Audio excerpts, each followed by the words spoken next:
What is up, everybody? My name's Arcane Keyblade, and we are back with the final episode of the Kingdom Hearts stories. And today we ended off with a bang with Dream Drop Distance, one of the most complicated stories I have ever played through and still don't fully understand, so you better put your best thinking hat on. If you think about this game just overall, not without going into the nitty-gritty events, then sure, you could get through it, but if you really actually try to understand what the hell's happening, your brain might break. But I am going to do my best to explain it to you, and I've done a few hours of research on it to try to really understand what the hell was happening, and I still fully don't understand it. Take everything I say with a grain of salt, because people are trying to make their own ideas of what's happening, and I kind of got my opinions from some people, so things might change in the next game. Things I say here might not be fully accurate, but I'm just doing my best to explain the story of this game. So let's get into it. He will trouble us yet again. We must be ready. Which is why you, Sora and Riku, are to be tested for the mark of a true Keyblade master. At the end of Kingdom Hearts II, Sora and Riku receive a letter from King Mickey, explaining to them everything about Terra Ventus and Aqua, the Keyblade winners who face different fates at the end of Birth by Sleep, during a battle with Master Xehanort. And so Sora and Riku are then called to Yen Sid's place to take the Mark of Mastery exam to become Keyblade Masters, to counter the threat of his return. And here is where things start to get confusing. In this exam, Sora and Riku must awaken 7 sleeping worlds, which are worlds that have fallen asleep due to the events of Kingdom Hearts I, where these worlds were engulfed in darkness, and must now be awakened. But the only way to wake these worlds is to also enter into a dreamlike state or a sleep. In order to do this, they must also enter through a world that is falling asleep. So Yen Sid uses his magic to send them back in time, to a period before Destiny Islands was engulfed in darkness, and also falls into a state of sleep. So in a way, they rode Destiny Islands into sleep, or the sleeping realm. But there are rules to time travel that will come into play later, but I'll explain them now. Number 1, you must give up your physical form in order to travel through time. Number 2, you can only travel in one direction, so once you go one direction, you can't go back the other way, except for when you're back at your own time. Then you are able to move the other way. For example, say you start in 2015 and go forward to 2017. The only way to go into the past is to go back to your present time, 2015, and then go back to a time like 2013. And you can also not stay out of your timeline very long, and once your time is up, you will return to your home timeline with no recollection of what happened. And if you choose to go back to your time at your own, you will still lose all your memory.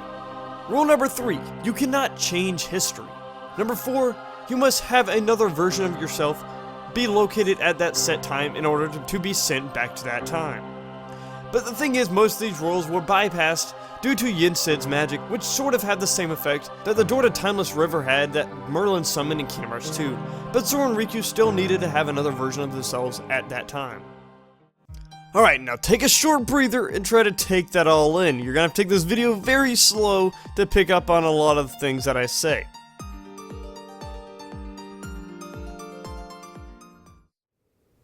But your new goals, the sleeping keyholes, are harder to reach.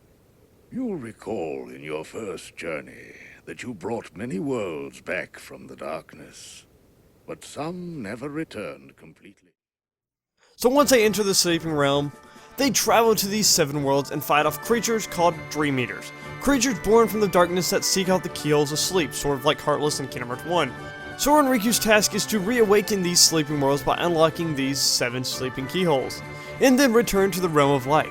They're advised to create Spirit Dream Eaters, which are good Dream Eaters, to guide them to battle the Nightmare Dream Eaters, which are the bad Dream Eaters.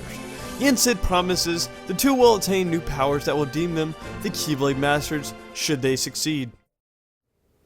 Nightmares which devour happy dreams, and benevolent spirits which consume the nightmares. The Dream Eaters will guide you, just as the Heartless once guided you to the keyhole you seek at the heart of each world. Yenzo. 「」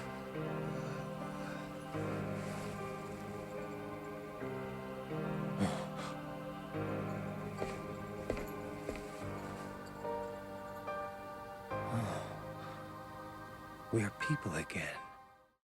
Sora and Riku are separated at the start of the exam and find themselves each in a separate version of the first sleeping world, Traverse Town, where they are able to influence one another's journey. And note, if you're wondering how and why they are able to enter Traverse Town, this is because Joshua, a character in this world, needed to house his lost friend's dream somewhere, and Traverse Town appeared. Otherwise, throughout the exam, Sora and Riku cross paths with a mysterious youth who is accompanied by their enemies, Xemnas and Ansem, who have seemingly been revived. The three issue warnings to Sora and Riku and play on their weaknesses, but the two ignore them and continue their test. Meanwhile, Lee, Axel's revived human form, awakens in Radiant Garden alongside the human forms of Organization 13's founding members, except Braig and Isa. Something to be noted is that once a person's nobody and Heartless are destroyed, that person becomes whole again as long as they have a strong heart. Deciding to go look for them, Lee saves Mickey, Donald, and Goofy during an encounter with Maleficent and Pete in Disney Castle and helps them to rescue captive Mickey. He accompanies them to the mysterious tower and makes a request to Yen Sid. I know I definitely found the 7 keyholes already. So I've got to be awake again, and in the real world. But why here? With completing the exam, Sora arrives at the world that never was, instead of home, re-encountering the youth, now revealed to be young Xehanort. And he is now then placed into a dream version of the world that never was. Sora encounters Xemnas and Xigbar, who explains Organization 13 was founded to gather vessels to hold fragments of Xehanort's own heart, transforming them into clones. Xemnas and Xehanort formed the organization for a specific reason. Round up a bunch of empty husks, hook them up to Kingdom Hearts, then fill them all with the exact same heart and mind. Translation? They were gonna turn all the members into Xehanort. Through Sora's defeat of Xemnas, his heart is swallowed by Narcus, where young Xehanort shows up and tells him that they are practically placed a tracker on him and something that will allow them to control where he went, called a recusant sigil. That sigil, the X, it tells us where you are at all times. You had wondered aloud before why we kept showing up where you were. It's because we need you, Sora. And when Sora is falling into darkness, Ventus's suit of armor protected him at the last minute, and young Xehanort takes him to their castle. Elsewhere, Riku is confronted by Ansem, who reveals Riku has been traveling within Sora's dreams as a Dream Eater since the start of the test.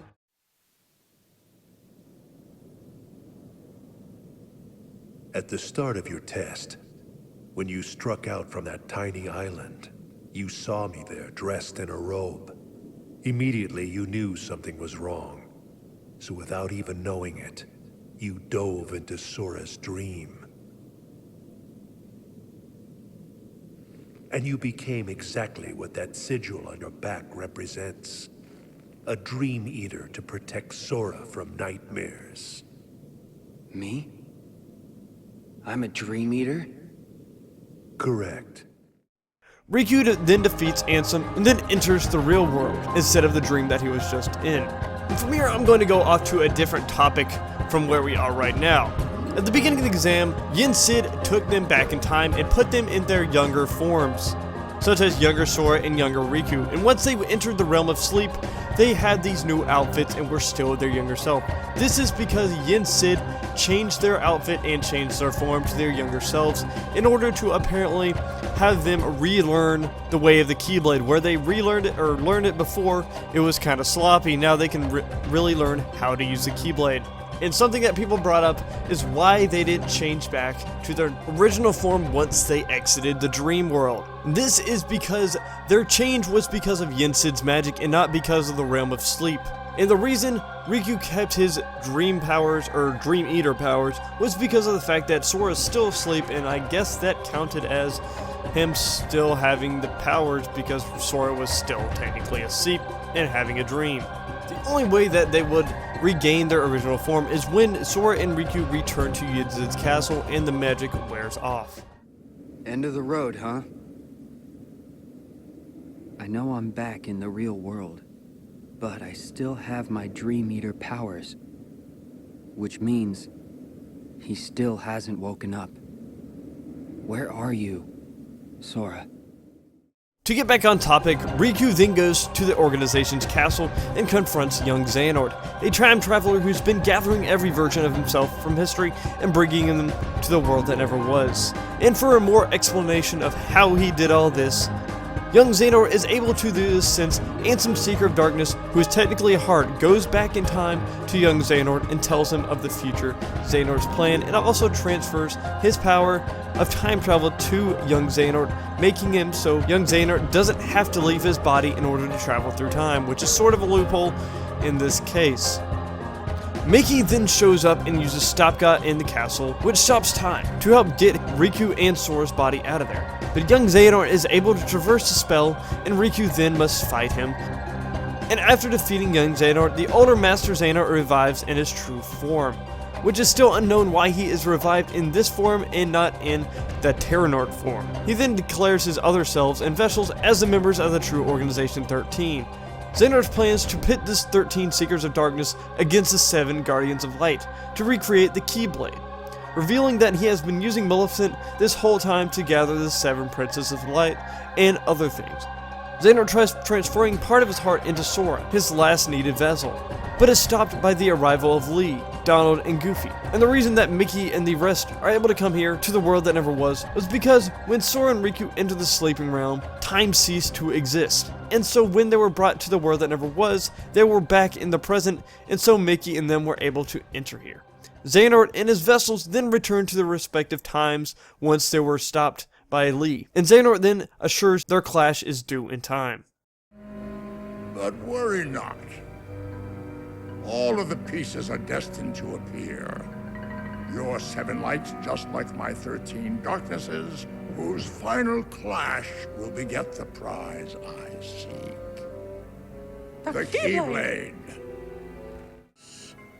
Master Xehanort has been busy.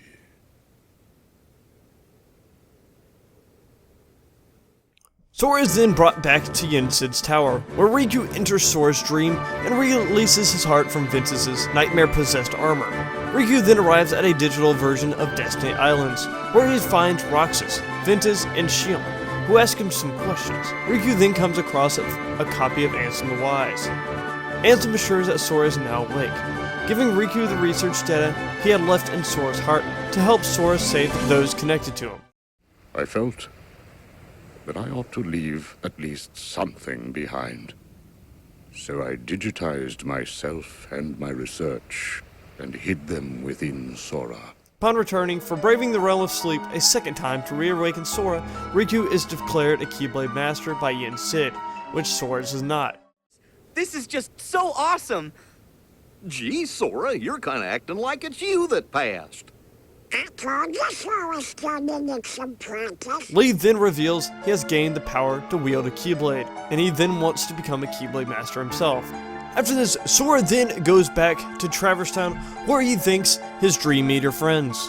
And Ventus in Castle Oblivion is seen smiling due to Sora's own happiness, possibly meaning that he's going to awaken eventually. In the game's secret ending, Yensid and Mickey discuss Xehanort's plan. Yensid reveals his intent to gather 7 Keyblade wielders, strong enough to combat the new Organization 13, in order to prevent Xehanort from using the Guardians of Light, the Princesses of Heart, to forge the Keyblade. The loss of princesses will plunge the universe into the depths of darkness once more. To this end, he has Riku bring Kairi to be trained as a Keyblade wielder. And that is the end of Dream Drop Distance. I am glad you are here.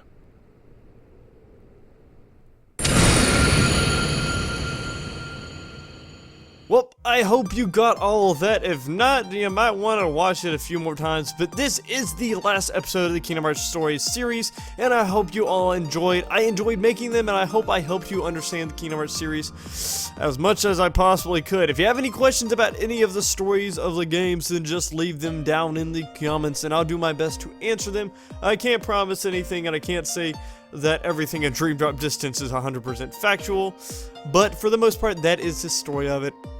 And I hope you enjoyed. Punch that like button if you did. I will see y'all in the next video. My name's Arcane Keyblade. Peace out.